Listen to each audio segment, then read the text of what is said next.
Hi, and welcome to Let's Talk AppSec Ops. Today is day 3, and it's the end of a very busy week at the Gartner Security and Risk Conference. Some great sessions. I don't know about the other folks that attended. I'm exhausted. It's been a busy week of running around, but as I said, fantastic sessions. First, I'd like to start with talking about the session by Felix.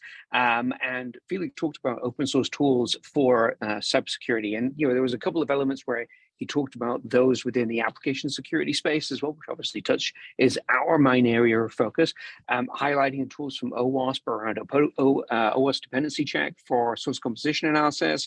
Also, I am highlighting the OWASP ZAP product for DAST of applications.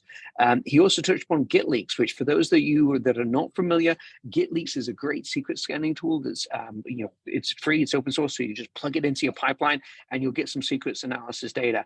This is one of those areas where you really, it's very simple, it's free, let's just get going as an industry. I also got the opportunity to talk to dalegardner a little bit before his application security posture management session, we reflected a little on his talk from yesterday around the Magic Quadrant, and he reinforced the discussion around that most people are very early on in their journey. So looking at starting application security testing, looking at source composition analysis, these are the first logical steps to really go on. His session today was really focused on application security posture management. And obviously, this is a key category that we in ArmorCode are very much interested in, of course. And he re-emphasized that some of the key elements that you want to be able to do is to make sure that your ASPM platform has the integrations with the ecosystem that you have. He emphasized that really application security is a data problem. With DevSecOps is really kind of integrated security into the pipeline, development owning security more than security professionals, or should I say development taking on the responsibility of securing the application, with over 54% of those that are surveyed saying that it sits within the development team, and then a significant portion beyond that, or also saying that it's a shared responsibility, with really only about 15 to 20% of the audience saying that it's a deferred responsibility. He talked about this convergence of cloud security and development and traditional security teams coming together to solve this data problem. He also talked about how the traditional approach to AppSec is broken, and how the only way that we're going to get a handle on this data problem is really by putting tool execution in the pipeline, so you get as quick feedback as possible to the development teams. And then what you're able to do from a security perspective is to put the policies in place. Something that we often talk to around governance and guardrails, really giving the development team the ability to be able to move forward, giving them the tools that they need, but putting the policy and process in place to make sure that we're not putting the business at risk. He also talked about a number of the vendors in the market space. Very happy to get a shout out during that in the slides. He also talked about kind of like when ASPM solutions are right for you versus when maybe they're not a fit. And really, he was saying if you've got a mature DevSecOps practice with shared responsibilities, fit. If you've got a federated organization with a diverse assortment of tools, fit. He said if you've got a system of responsibilities spanning development and operations, fit.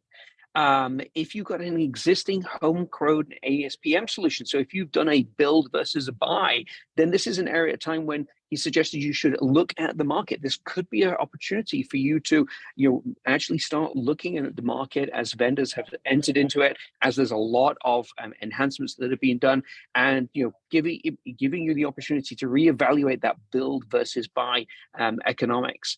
And then lastly, if you've got a single vendor tooling and a narrow security focus, meaning you're really just looking at AST and maybe you're getting everything from a Synopsys, for example, then probably ASPM is not as much of a focus for you.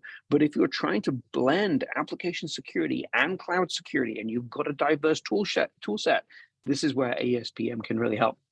Lastly, Mark Horvath had a session around AI. He actually had two sessions today. Unfortunately, I couldn't attend both because the second one conflicted with the ASPM one. So I'm going to watch that one on streaming, and I'll kind of report back on that in a subsequent podcast. I think maybe Lewis and I will talk about that. But he had two sessions around AI. One of them was around how your AI models could potentially be breached and how do you put kind of security measures in place to make sure that you're protecting your model, protecting your data. And then in his second session, talking about how GPT, sorry, been a long week, how that can be used to help generate remediation fixes. And really, to be honest, that's one that I really wanted to go into, but unfortunately can't attend everything because they conflicted. So I'll be watching that one on streaming, and we'll probably do a podcast on that one next week. So it's been a busy week. It's been great. Thank you to everybody that spent the time talking with me today and over the course of this week. And as I said before in the previous podcasts, if you're interested in attending these types of conferences, the 𝗙𝗏𝗏𝗏 community is putting on AppSecCon at the end of June, so June 28th, 29th. Link in the show notes. Free to attend, 100% virtual, some great sessions lined up. There's also, it's a 2-day event. The first day is a series of sessions by the security leaders that are associated with the 𝗙𝗏𝗏𝗏 community. And then in the second day is a series of workshops around the maturity model of the 𝗙𝗏𝗏𝗏 community have been working on around people, process, and technology. So definitely advise you go ahead and check that out. In the meantime, I'm going to go run and catch my flight. Thanks very much for watching. Click like, subscribe.